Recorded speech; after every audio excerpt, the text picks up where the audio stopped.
Friday Frights is back, and dating back more than 200 years ago, Greer's early history is one full of murder and mayhem. In fact, it's a theme of one city's ghost tour. In this week's Friday Frights, our Margaret-Ann takes us to Greer's oldest cemetery, where stories of the dead are still very much alive.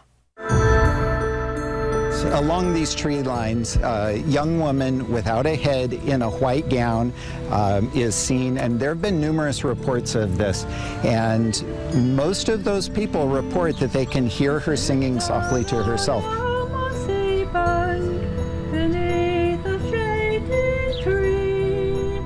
Buried in an unmarked grave, no one knows this woman's name, just the gruesome story of her murder many years ago. And the police, as a piece of evidence, as they did at that time, it's hard to imagine now, took her head off and brought it into the courtroom to show the jury exactly how the murder had happened.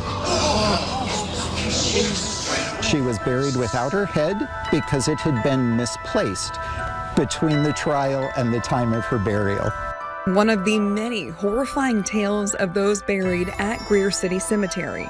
That is the grave of George Washington Hughes that was murdered by his young wife.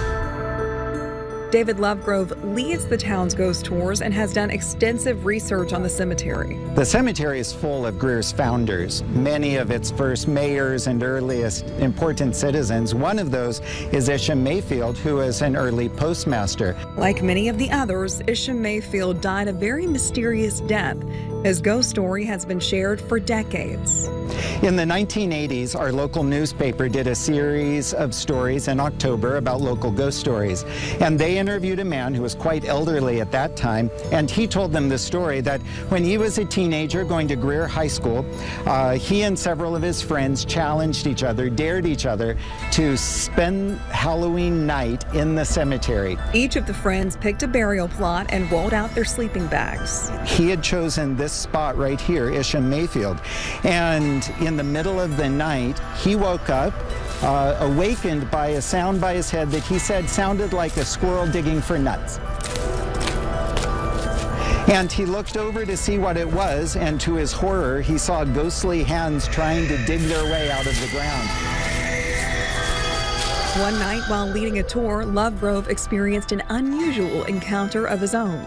We were telling the story of that, had a tour here, and they were surrounding this, and a lady right here in the middle of this story fainted, fell face first right on top of his grave, stopped our tour in its tracks. Through his research, Lovegrove has heard several stories from locals, including the one of Noah Cannon.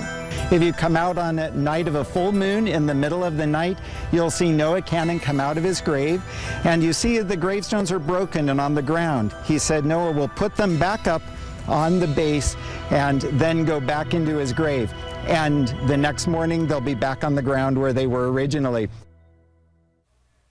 Well, you can hear all of these stories and more on one of Greer's ghost tours all this month. Greer's Heritage Museum conducts all of those tours.